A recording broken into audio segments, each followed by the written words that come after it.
Vamos começar a estudar agora, pessoal, os princípios do direito administrativo. Antes da gente começar, peço que se inscrevam no canal e ativem o sininho de notificações para que recebam nossas aulas. Seguinte, pessoal, na aula de hoje vamos fazer uma introdução aos princípios administrativos. Vamos ver que os princípios administrativos são valores ou diretrizes que iluminam todo o ordenamento jurídico. Podemos citar como exemplos de princípios a dignidade da pessoa humana, a moralidade e eficiência na administração pública, entre outros. E justamente por iluminar todo o ordenamento jurídico, podemos dizer que os princípios possuem uma função orientadora, dando o direcionamento necessário para a correta aplicação da lei. Nós vamos ver que os princípios administrativos podem ser encontrados nas leis de forma expressa ou implícita, e saber isso é muito importante para fins de prova. Por fim, veremos que não há hierarquia entre os princípios, ou seja, não há um princípio capaz de eliminar o outro princípio. Como eu disse a vocês, os princípios são verdadeiros valores de um sistema jurídico, de modo que eles têm a capacidade de iluminar o direito e possibilitar que as normas sejam aplicadas em seu sentido mais completo, respeitando-se, é claro, a sua essência. Convém destacar que os princípios transcendem as regras, ou seja, os princípios não estão contidos ou restritos nas regras. Assim, é possível, por exemplo, que várias regras estejam fundamentadas em um único princípio. Veja, por exemplo, que temos regras em lei que estabelecem que a administração pública deve realizar concurso público para compor o quadro de servidores efetivos ou licitação pública para contratar bens e serviços. Um dos princípios que fundamentam essas regras é o princípio da impessoalidade. A norma que está escrita, ou seja, a norma positivada, por vezes ela entra em conflito com outras normas. E para resolver esse conflito, ou colisão de normas, é preciso se recorrer aos princípios. Assim, se uma norma A diz que alguma coisa pode e a norma B diz que não pode, é possível se consultar princípios para saber qual a norma que deve ser aplicada ao caso concreto. Entendido, pessoal?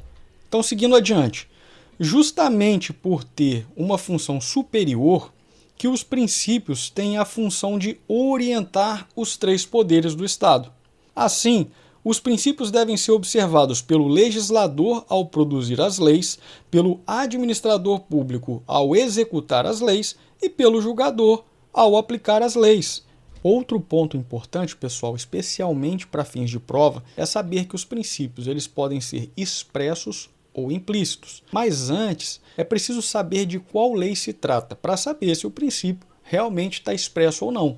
Se a prova quiser saber, por exemplo, se os princípios da legalidade, impessoalidade, moralidade, publicidade e eficiência, que é o famoso LIMP, do mnemônico LIMP, está expresso na Constituição, a resposta é positiva, visto que esses princípios estão lá expressos no artigo 37.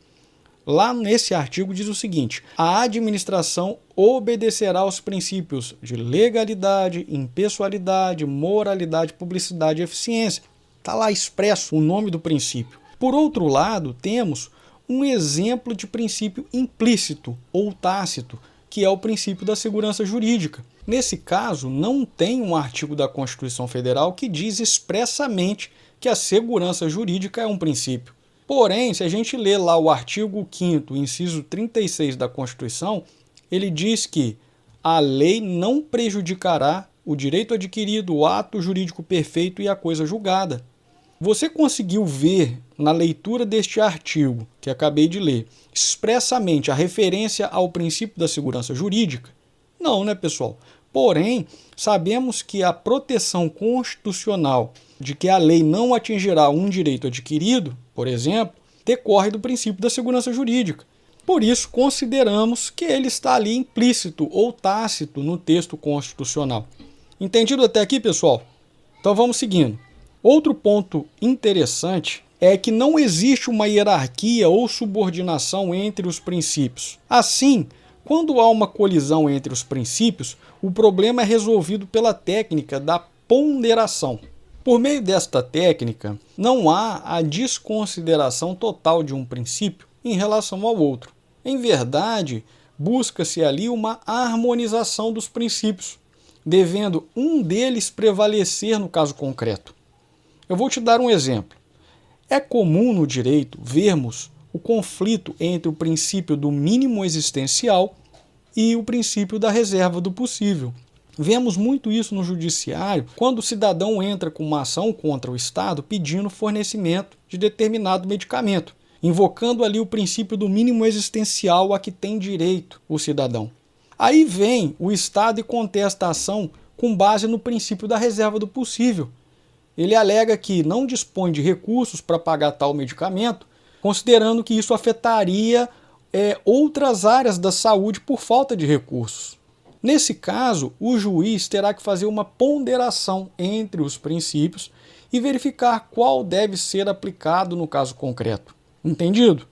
Então vamos lá, vamos resolver agora uma questão de prova sobre o assunto.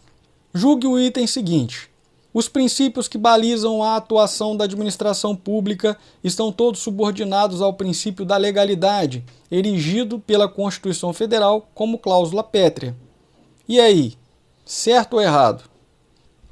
Podemos dizer que os princípios da administração pública estão subordinados ao princípio da legalidade? Mais para frente, nós vamos estudar o princípio da legalidade. Mas para resolver essa questão aqui, a gente precisa apenas saber que não existe hierarquia entre os princípios. Logo, se não há hierarquia, não há subordinação entre princípios. Portanto, a questão está errada.